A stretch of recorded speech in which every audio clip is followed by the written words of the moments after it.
So, bumili ako ng baby car curtain para kay Millie kasi sobrang init ngayon, lalo na pag bumabiyahe kami ng malayo. So, pag sobrang init, kawawa talaga si baby kapag nasa biyahe kami. And hindi rin enough na tinted yung sasakyan kasi... Hoy!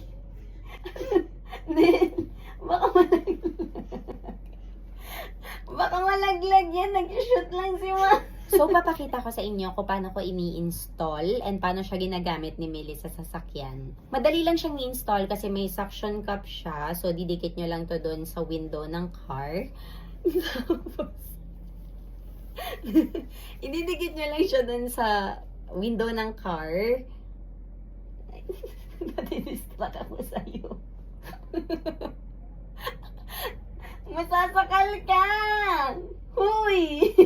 So, didikit nyo lang to doon sa window ng car nyo. Adjust din siya, like, yan, ganyan. Tapos, pwede nyo rin siyang i-close. Kapag gusto nyo ng privacy, focus kay Billy.